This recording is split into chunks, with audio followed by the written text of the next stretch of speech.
So we are looking today at Unit 4, Day 4, continuing with polynomials. We're going to be identifying features of a polynomial function. We're continuing with intervals of increase and decrease, and then also looking at end behavior today, which is something new. So you've got your learning targets there. I can write intervals of increase and decrease, and then I can understand end behavior. Okay. So just quick recap. Remember yesterday we looked at increasing and decreasing. So just take about maybe 30 seconds and see if you can try these two real quick with the increase and decrease intervals.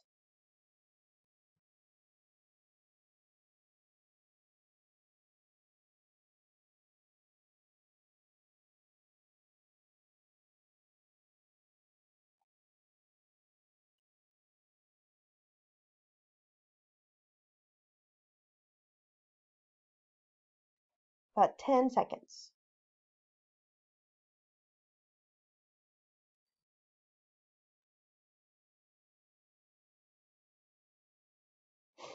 Okay, so if we look at this one, remember when a graph has an arrow on it in either direction, there is no specific starting x value. It just continues. The x values get smaller and smaller and smaller. So the smallest x value we can record, or the way we quantify that, is negative infinity. So we would say the graph begins at negative infinity. It is going up. The y values are increasing. Now at this point, it doesn't change direction necessarily. I mean, it kind of changes direction, but it is still increasing. It's just increasing at a slower rate. Okay, so the graph continues to increase until, whoops, sorry, that's not a very straight line, until right here at 1. When x equals 1, the graph changes direction, turns around, and now is decreasing. And it continues to decrease for the rest of the graph. And again, we quantify that the x values get infinitely large by using positive infinity. There is no constant interval. Most polynomials don't have one.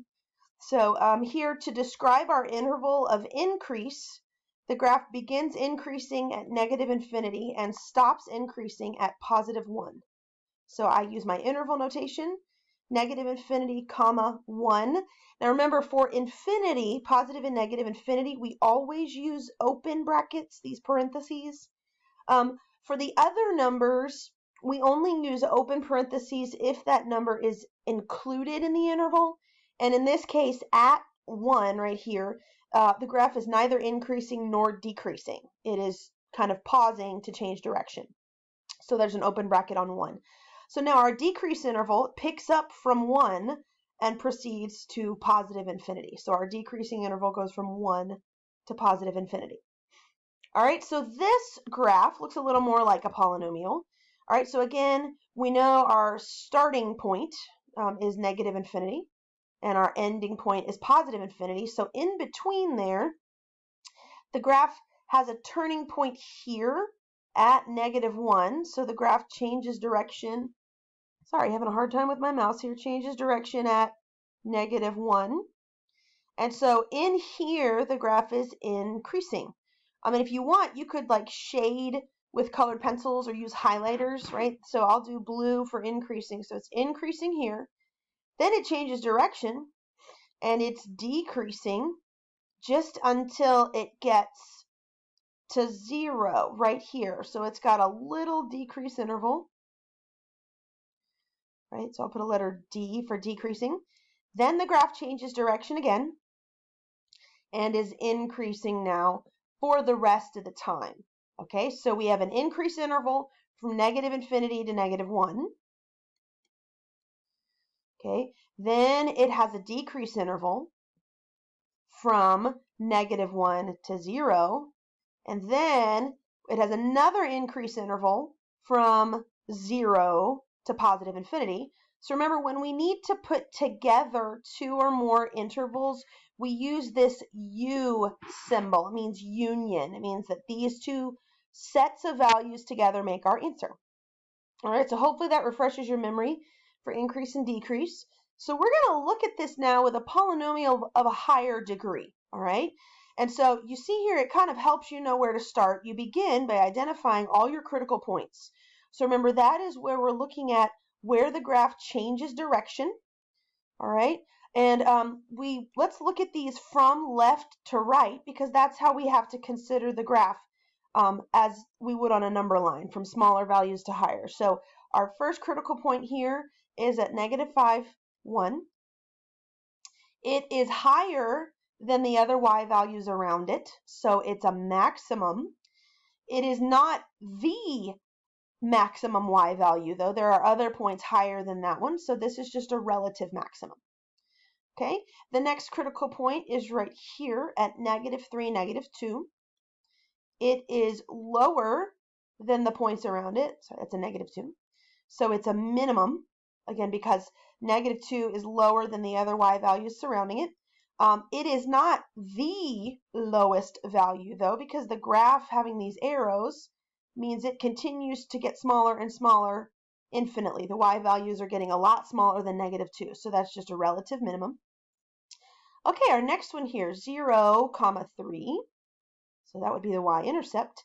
It is a highest point. It's a maximum value because it's higher than the points around it. And notice this is the highest point the y values ever get to. There is no other point on this graph any higher than 0, 3. So that means that this 3 right here is the absolute maximum. All right, we've got two more turning points here. Right here, this is the point 2, 0. And it is a minimum. It's kind of a small one. It's a little dip in the graph, but this y value here is at 0. The other y values are just above it. So it's a minimum. We've already said there's no absolute minimum because the graph continues down infinitely. So that's a relative minimum. And then finally, this point is 4, 1. It is a maximum because, again, this y value of 1 is higher than the y values around it. But it is a relative maximum, again, because there is only one absolute max, and it's that one up there.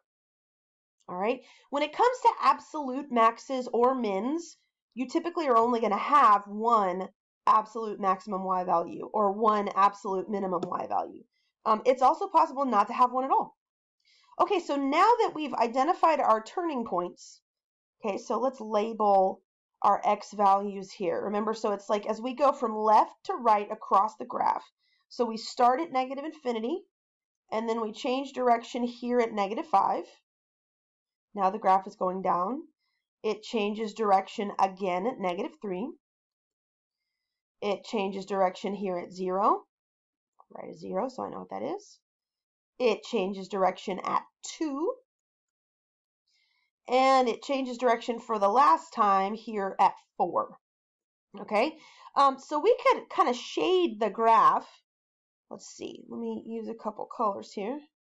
And kind of, all right, so right here, let's see, all right, so the graph in this section is increasing, so I'm going to use pink, for all the increasing intervals. So it's increasing here from -infinity to -5. Then it increases again here from -3 to 0. Then it decreases, and then it increases again right here from 2 to 4. All right, so I have 3 intervals of increase, and they are -infinity to -5. Remember, I use the u to show that I have more than one. From -3 to 0, and then from 2 to 4, right? So I identified all my turning points where the graph changed direction. I marked the sections where it was increasing, and then my intervals are just basically the end points of those sections.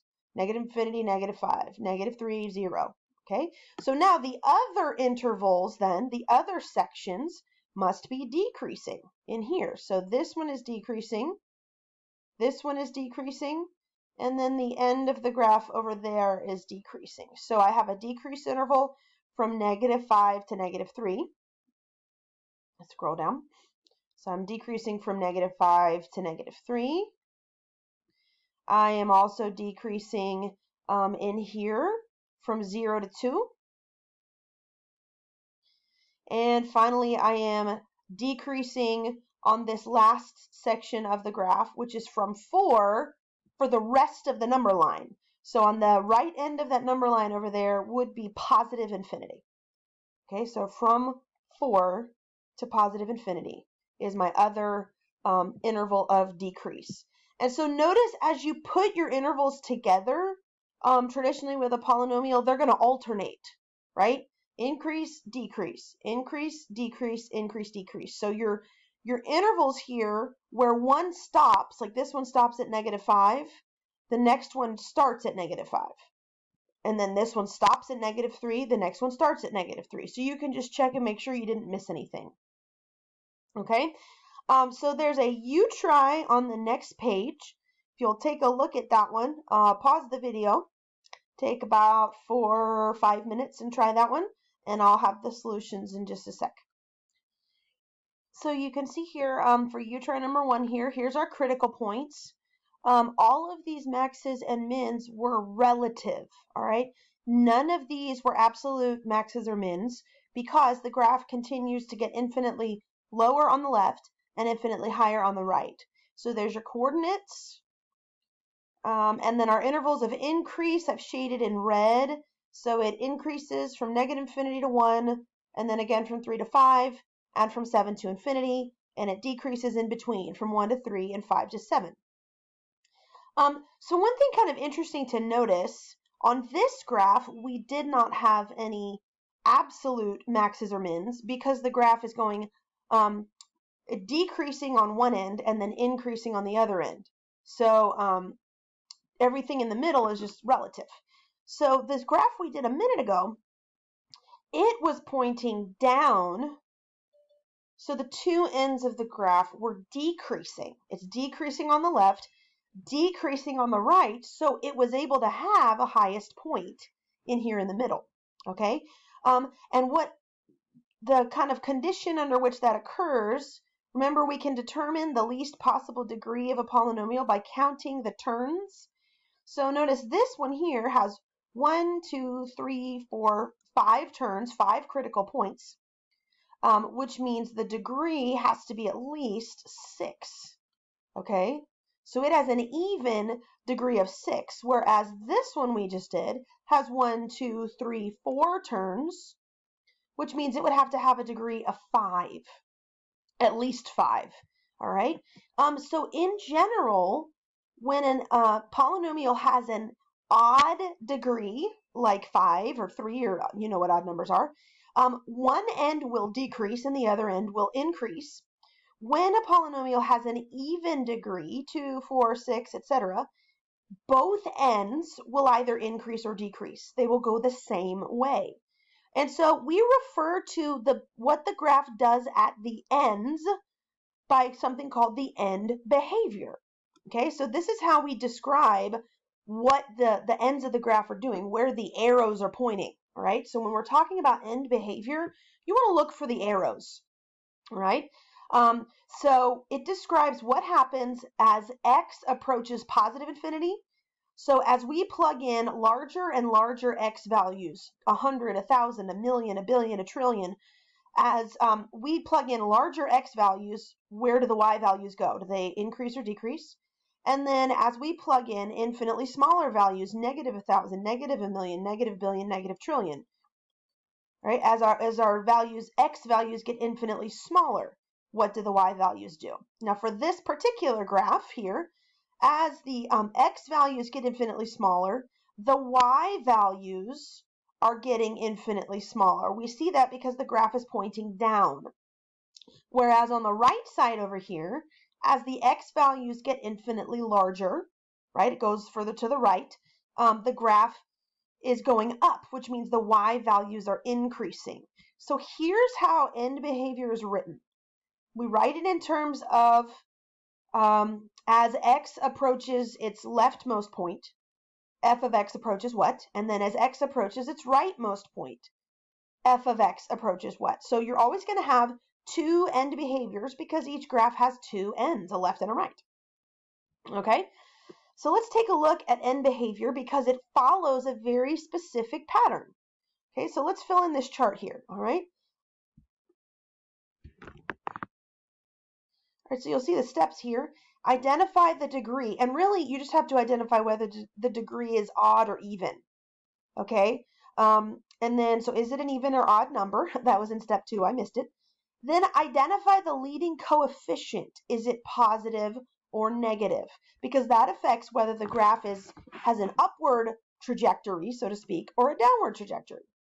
Okay, so for odd degrees, so linear functions, cubic, quintic, a degree of 5 and up, if the degree is odd and the leading coefficient is positive, then the graph is going to start low and end high.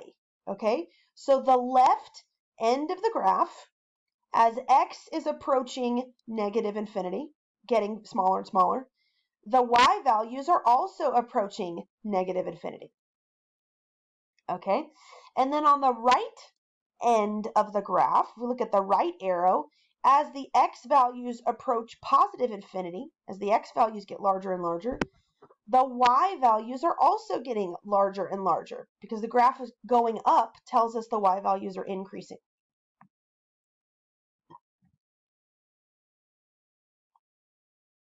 Okay, so if the degree is odd, but the leading coefficient is negative, then the graph has a downward trend. Think of like negative slope on a linear function. So on the left end, the graph, as the x values are getting smaller and smaller and smaller, the y values are actually increasing, right? Because the graph is pointing up on that left side, okay? And then on the right side, as the x values are getting larger and larger, so as x approaches positive infinity, the f of x values are getting lower and lower. They're approaching negative infinity. Okay, so that's how it works for odd. And you can kind of refer back to this chart when you're determining end behavior. All right, so here, if the degree is even, so x squared, x to the 4th, x to the 6th, the degree is even and the leading coefficient is positive, both of the ends will point up. The graph is going to increase as x approaches both negative and positive infinity. All right, so on the left end, as x approaches negative infinity, the y values approach positive infinity. They get larger and larger. As x approaches positive infinity on the right side, the y values are still increasing. They're still getting larger. Okay, now here, this is different than intervals of increase and decrease. Okay, intervals of increase and decrease, we read left to right. Okay, almost like, if you're watching a video and you hit play and you watch that little play head move, it only moves from left to right, unless you skim it backwards, but ignoring that. Okay, so, but end behavior, we're looking at where the arrows are pointing. All right, end behavior is arrow behavior, basically. Okay, so if the degree is even and the leading coefficient is negative, both of the ends will point down. So on the left end, as the x's are getting infinitely smaller, the y values are decreasing. So they are getting infinitely smaller, approaching negative infinity. As the x values on the right side get larger and larger, the y values are still approaching negative infinity. The graph is still going down on this right side. Okay? So one way to do this is if you're given the graph, you can just kind of look at the graph. That makes it easier. But also, we can do it with just one of these here. Okay? So we can use the degree and the leading coefficient. And we're going to let this chart help us. Okay? So this polynomial has a degree of 3. The highest exponent is 3. And the leading coefficient is negative. So it has an odd degree with a negative coefficient. So that means our end behavior will be these statements right here. As x approaches negative infinity, f of x approaches positive infinity. I'm just copying these from right here. And as x approaches positive infinity, f of x approaches negative infinity. The other thing I like to do sometimes with these is I'll just sketch the graph. Okay, so this has a degree of 3 and it's negative, so it's going to start at the top and go down like this. You don't have to do that. I know it would have probably 2 turns because it's cubic. The number of turns is 1 less than the degree. All right, so there's that one. All right, next one, 2x to the 4th. So that's an even degree. and it has a positive leading coefficient, positive 2. Okay, so an even degree with a positive leading coefficient is this end behavior right here. Both of the ends go up. So as x approaches negative infinity, f of x goes positive. As x approaches positive infinity, f of x is positive. Okay, so pause the video for a couple minutes, see if you can try these next two here. Okay, so for you, try number 2 here. This polynomial is negative x to the 4th, etc. So it has an even degree and a negative leading coefficient. So here's a possible sketch, but because it's even, both of the ends go the same way, and since it's negative, they both go down. All right, so on the left side, as x approaches negative infinity, f of x approaches negative infinity because it's going down. And then right side, same thing. The graph is going down, so it approaches negative infinity. This one, 4x to the 5th, has a positive leading coefficient and an odd degree, so the ends go opposite ways, and it starts on the bottom and goes higher. Okay, so the left end, as x approaches negative infinity, f of x approaches negative infinity because it's going down. And as x approaches positive infinity, f of x approaches positive infinity. One other kind of way you could think of end behavior, almost a shortcut, as you look at the arrows and where they are ultimately going, right? So if you looked at the graph, said, okay, this arrow is ultimately going to end up in which quadrant, right? Remember your quadrants? So if you think of the signs in the quadrants, those are the signs your end behaviors will have, your infinities will have. So this first quadrant would be positive, positive. The second quadrant would be negative, positive, because it's left and up. The third quadrant is negative, negative, left and down. And the fourth quadrant is positive, negative. So that's just kind of a shortcut way you could think about your end behavior. You've also got the chart to refer to there. Okay, so you can finish up the lesson. You've got, I think, a couple graphs there. You can try the end behavior on.